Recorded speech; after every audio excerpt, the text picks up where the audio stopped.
welcome to our very special show, Visitors Keep Out. As the coronavirus pandemic is raging on around the world, countries have sealed international borders.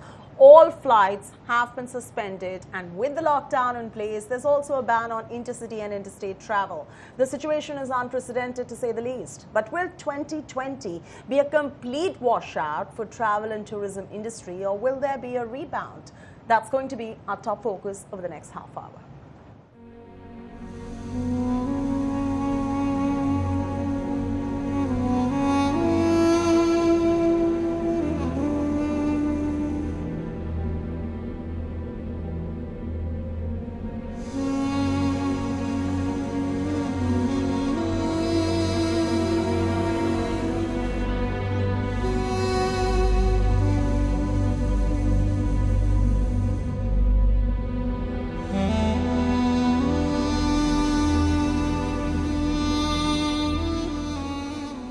The flights have been grounded. Trains had come to a screeching halt.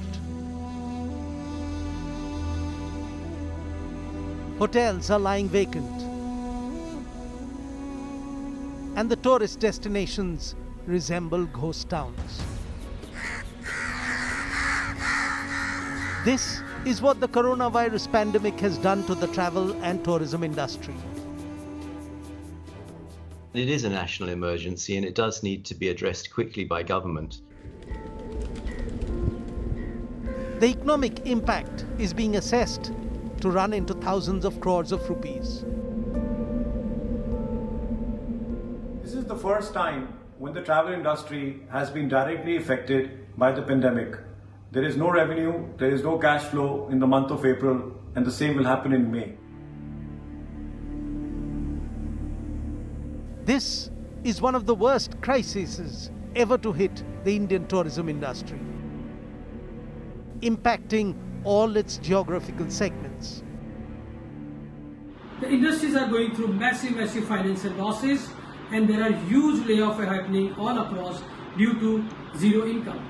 As of today, it's a blind spot. We don't know how long it's going to continue. The Indian tourism industry has most certainly been devastated. It doesn't matter which segment you are, inbound operators, outbound, domestic, hotels, aviation. Everybody has been affected by the coronavirus within the country and globally. So our revenues have been hit significantly. We are seeing roughly 90% loss in our monthly revenues, and that has impacted obviously a lot.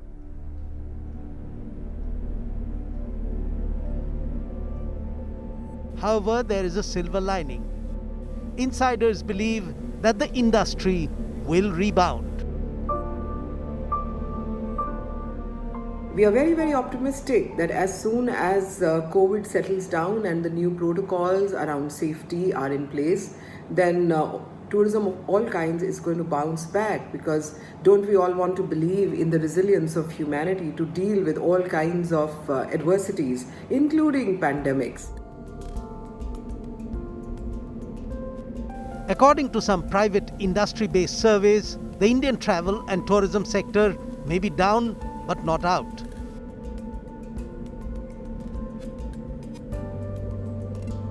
Apparently, more than 60% of those surveyed said they were willing to travel after COVID-19. Some of them claiming that given the chance, they would take travel holidays within the next few months.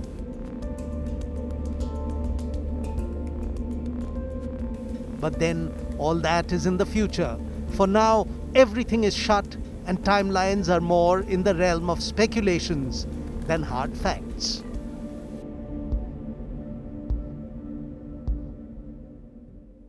In Kashmir, tourism has nosedived last year after a travel advisory was issued asking tourists and pilgrims to leave, just a few days before abrogation of Article 370. For months, restrictions remained in place and Kashmir remained shut. Though the restrictions were later removed, phones restored and the travel advisory revoked, the tourists were wary of visiting Kashmir. And now with COVID-19 lockdown, Kashmir's tourism has been hit once again. Shajaul Haq and Tariq Loan with this report.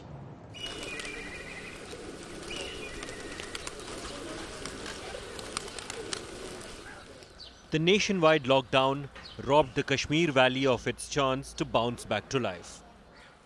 The lockdown merely extended the isolation that Kashmir has been experiencing since August 5, 2019. While some restrictions imposed then have now been eased, with no tourist coming in, the valley looks forlorn. अभी 8 महीने होने को है।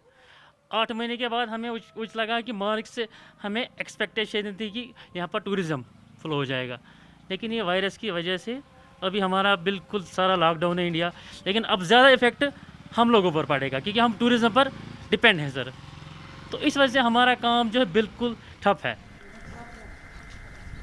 मेरे को भी इधर tourism में काम करते 19 साल हो गया, लेकिन मैंने ऐसा कभी नहीं देखा। छुटपुट हड़ताल तो होती थी, बंद होती थी, लेकिन ऐसा डामाडोल हमने कभी नहीं देखा इधर कश्मीर में। The famed Tulip Garden, overlooking the Dal Lake, is the riot of colors these days. But there is no one to witness the splendor of the tulips this time. The tulip bloom lasts only for about a month, from mid-March to around the end of April, after which the temperatures witness a surge. With no visitors this year, the flowers will wilt with the rising heat, before anyone could appreciate their beauty. These touristy areas of Kashmir would be bustling with activity in these months, but today there is no one that can be seen around. The impact of coronavirus has had a massive toll on the tourism industry in Kashmir. For the industry, it's a double whammy of a sort, because last year, after the big decision of Article 370 was taken in August, the tourism industry was completely shattered. There were hopes that this year it will pick up again, but now it has been hit by the coronavirus. And now there is very bleak hope for the tourism for the rest of the year as well. The shikaras on the tranquil Dal Lake have no takers. जो शिकारे वाले, house boat वाले हैं और ये जो taxi driver, hotel वाले हैं, इनको सब टूरिस्ट पे ही है। तो फिर यहाँ 6 महीने तो ये तो सबको पता हो गया 5 अगस्त से बंद। तो अब इस साल हमें पूरी उम्मीद थी कि अब इस साल हमें अच्छा सा टूरिस्ट खासा सा हो आ जाएगा, तो हमें हमारे भी काम अच्छा से चलेगा यहाँ शिकारा वकारा वगैरह। तो बदकिस्मती से अब ये हो गया, यहाँ पूरा लॉकडाउन है।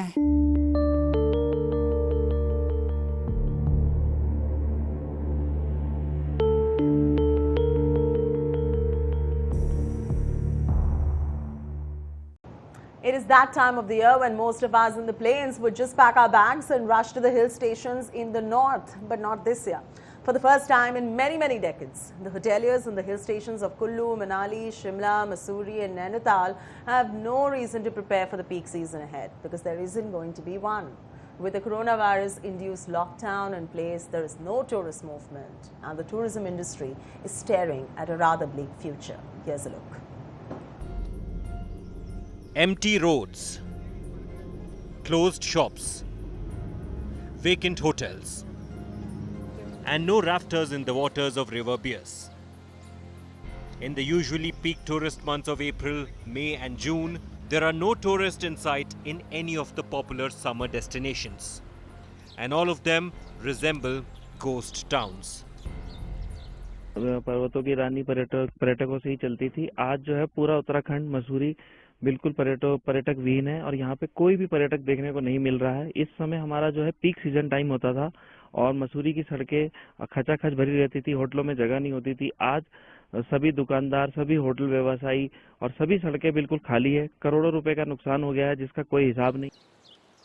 On the streets of Uttarakhand's Mussoorie, which are teeming with tourists at this time of the year, there is no one in sight, and the local businessmen are all worried about the mounting losses. ये करीब हम अनुमान लगा रहे थे 1 माह में 50 करोड़ से ऊपर के कारोबार का नुकसान हो चुका है। हमें उम्मीद है कि ये और नुकसान बढ़ेगा। Over in Himachal Pradesh's Shimla, the situation is just as bad. Tourism की जो इंडस्ट्री है जी प्रभावित क्या है, एक किस्म से देखा जाए तो ख़त्म ही हो गया है हिमाचल, क्योंकि जो हमारा जो ये देवभूमि है ये पर्यटन नगरी भी कहा जाता है। जो यहाँ पे रौनक है वो मैक्सिमम टूरिज्म पे ही डिपेंड है। जो बाहर से लोग आते हैं, हमारा बिजनेस मेन उन्हीं पे डिपेंड है। उसमें आप कहो कि एक गाइड हो गया, एक कुली हो गया, घोड़े वाले हो गए, ये सब टूरिज्म से रिलेटेड है। शॉपकीपर हैं वो भी टूरिज्म से रिलेटेड हैं। जो यहाँ पे मैक्सिमम शॉपिंग है टूरिज्म पे डिपेंड है। The economy of Shimla is mainly dependent upon the revenue from travel and tourism industry and the agriculture and horticulture in the region. But with the tourism industry in dire straits, the region's economy is likely to take a massive hit. Tourism industry को कोई कुछ नहीं कर रहा, किसानों को भी government कर रही है, क्या कहते, और इंडस्ट्रियलिस्ट्स को भी कर रही है, पर ये हमारे जो मिडिल क्लास शॉपकीपर्स हैं या होटलियर्स हैं, इनका कुछ, इनफैक्ट ये टूरिज्म इंडस्ट्री से जो भी जुड़ा है उनको तो कोई कुछ पूछ ही नहीं रहा कि गवर्नमेंट कुछ करे हमारे लिए। मैं खुद एक छोटा सा B&B चलाता हूँ। मैंने खुद 2 लाख रुपए का एडवांस वापस किया है लोगों को कि अब कोई भी नहीं आएगा। लेट्स से अगर आज हम ये भी कहते हैं कि कोविड बिल्कुल ठीक भी हो गया, तो उसके भी अगले 6 महीने साल तक ना हम कहीं ट्रैवल करेंगे ना हमारे यहाँ कोई ट्रैवल करे। Over in Manali too, the mall road lies empty and so are all the hotels. बड़ा हैवी हमने लोन ले रखा है, कंस्ट्रक्शन वगैरह सब रुकी हुई है, पैसे की आवाजाही कुछ है नहीं, काम कर नहीं पा रहे, मटेरियल मिल नहीं रहा है। अब पता नहीं कब क्या हो पाएगा, हमें भी नहीं पता है कैसे घर चलेंगे। टूरिज्म तो एकदम बर्बाद हो गया है, अब सरकारों को ही कुछ करना पड़ेगा। Thousands of hoteliers, travel agents, taxi and tourism operators, as well as those who organized water sport activities, have lost all hopes till the next summer in 2021. तो ये मेन सीज़न है जो कमाने का रहता था, और बाकी इस फील्ड में, इस वर्क में बहुत सारे लोग जुड़े हुए हैं जो कि नेपाल से भी हैं, यहाँ के लोकल भी हैं। इस चीज़ से बहुत फ़र्क पड़ जाता है कि काम ना हो, तो उस वजह से हम लोगों को काफ़ी दिक्कत आती है, और उसी वजह से हम लोग अब लॉकडाउन के उस पर काम तो चलेगा नहीं, क्योंकि बाहर से टूरिस्ट आना बंद है। अभी कुछ लोग जो नेपाल से हैं और कुछ ऋषिकेश से हैं यहाँ पे राफ्टिंग के काम करने के लिए, वो लोग भी घर जाना चाहते हैं कि पता है कि घर वाले उनको बुला रहे हैं कि यार घर में आ जाओ। अब जैसे ही यहाँ पे लॉकडाउन खुलेगा तो ये लोग यहाँ से घर के लिए चले जाएंगे। Meanwhile, on April 25th, the annual Char Dham Yatra began with the opening of the Gangotri and Yamunotri temples in Garhwal Himalayas, but this time in the absence of pilgrims. This is a very difficult time for all the people associated in this travel trade, especially we the hoteliers, because our 80% of our income is generated in the month of May and June, which are the peak season for our this Char Dham Yatra. According to the locals, this is the first time ever that after the opening of temples, not even a single pilgrim has reached either the Gangotri or Yamunotri Dham.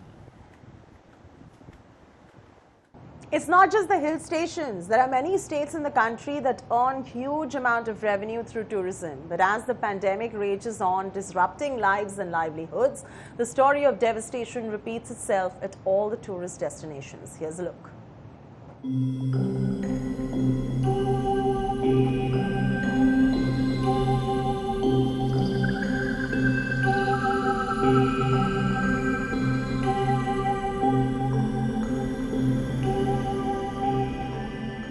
In Gujarat's Narmada district, once a bustling tourist hotspot, the Statue of Unity now stands deserted.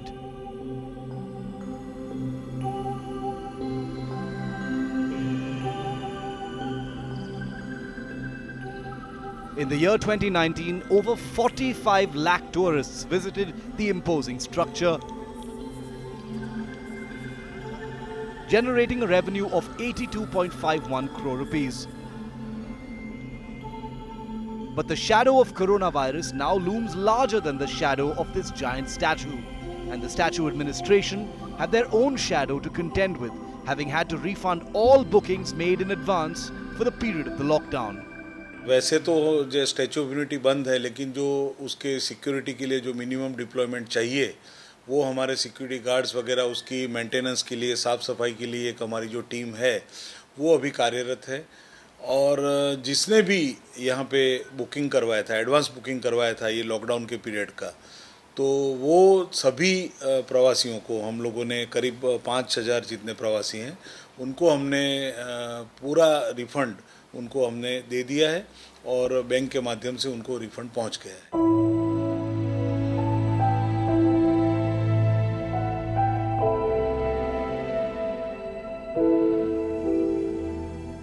over to the Goan beaches. While life in the state is returning to normal slowly, the state's economy, that once used to thrive on tourism, doesn't seem to be getting back on track. Every year, lakhs of international and domestic tourists flock to Goa to enjoy the tropical Indian sun.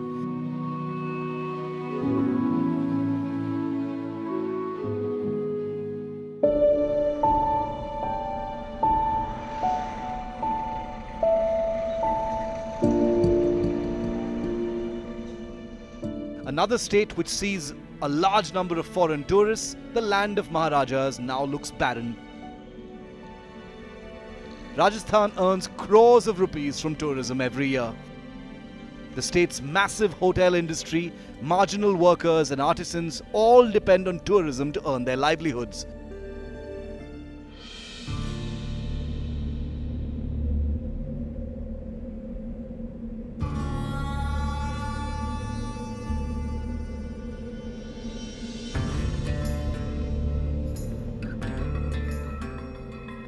Cities like Uttar Pradesh's Agra are also bearing the brunt of the lockdown, as no tourists can come to see the Taj Mahal that contributes to the majority of the city's economy.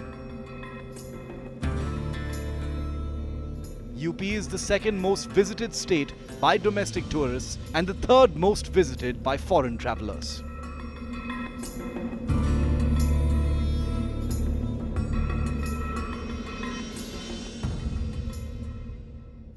It's time now for a short commercial break, but when we return, we'll talk about India's coronavirus-wrecked aviation sector. Stay tuned.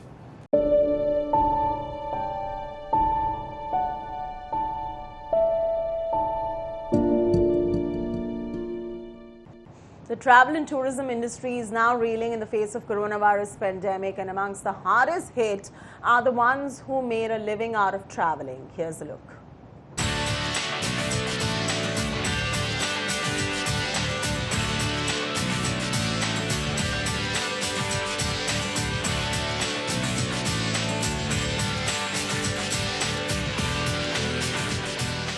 In the last few years or so, #Wanderlust has flooded social media.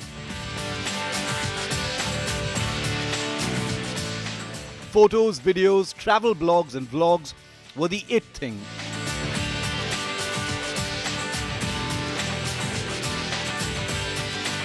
Even those who were engaged in blogging about things other than travel included Wanderlust in their blogging itinerary.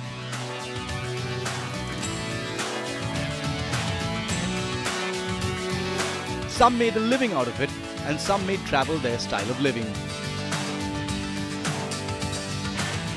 leaving the world behind. But what does the future hold for those travelers in the post-coronavirus world? A disease that's supposed to have spread from travel. I am not planning any international trips this year. For domestic travel also, I'm going to wait for at least 3 to 4 months. A lot of it also depends on where you're planning to go and how hard that place was hit with the whole outbreak. But at least for 3-4 months, travel is completely off the table.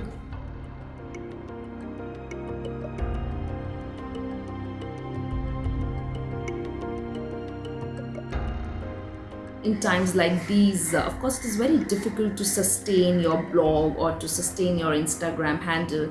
Right now, most of us are posting throwback travel pictures. Also on blogs, we are writing content on how the industry has been impacted, what the future of travel will be like. But that's not real travel content, because most of us were getting our content from the trips that we were taking, and there is no travel happening right now.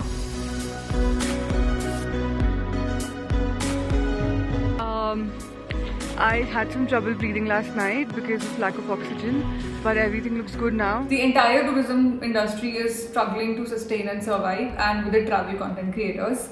I personally plan on diversifying my portfolio by creating content for a broader category like lifestyle content, which hopefully will help me sustain some steady income.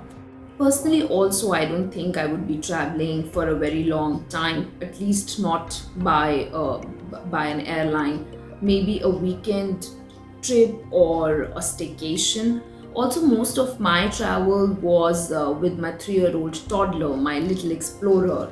But with social distancing norms, how do you explain your child? How do you tell him to keep the mask on all the time? Of course, it will have its own challenges, which means traveling wouldn't be as fun. We believe that a lot of different category of travel will start, especially around staycations, because people will not.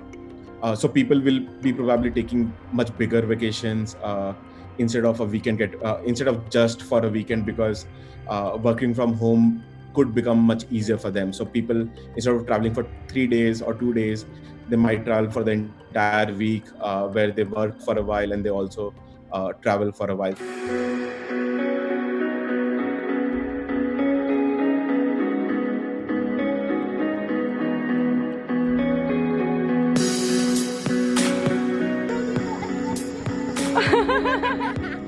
Even while traveling in the post-COVID-19 world, people will still practice social distancing and they would expect personal space, which will eventually lead to a decrease in air travel and people attending concerts and music festivals, because it will expose them to larger crowds.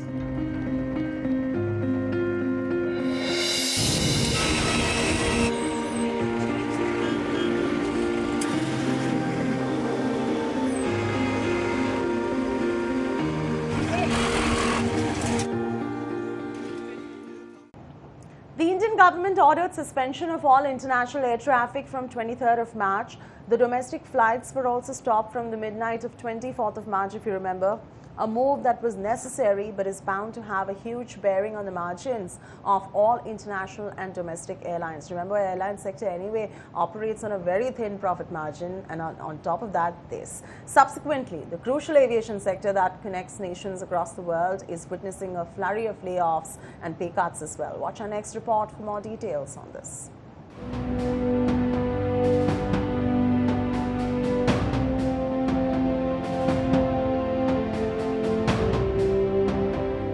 The unprecedented lockdown has forced the grounding of hundreds of aircraft. All major airlines are staring at deteriorating balance sheets.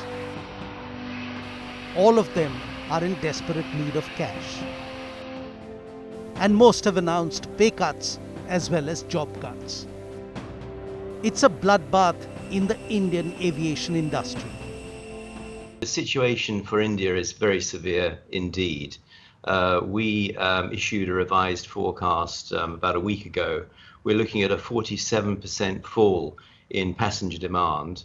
That translates into about negative $11 billion of passenger revenue for airlines in India. So this is absolutely unprecedented, and it's particularly damaging when you think that pre-COVID, India was the fastest growing market in the world, and we celebrated something like 54 months of double-digit passenger growth, which is unprecedented. India was swiftly moving towards the number 3 spot in terms of global aviation markets.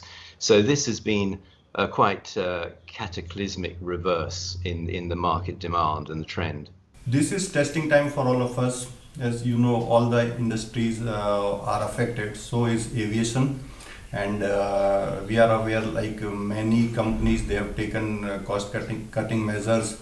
Like some of them, they have sent their staff on LWP. Jet Airways employees, they have suffered a double whammy. A year ago, the grounding of Jet Airways sent the aviation sector into a tailspin, and life seems to have come a full circle since then. Only this time, it is impacting every aviation sector employee. Airlines, they operate on very thin margin.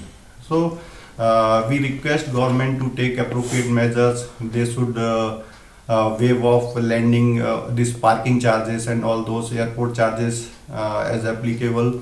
Also, they should do whatever possible, like spares, the duty, excise duty, and other things like ATF should be now should come under a declared category. All those things government has to take into consideration. Otherwise, there we may see a repeat of Kingfisher, Deccan and Jet Airways like situation where so many people may lose job.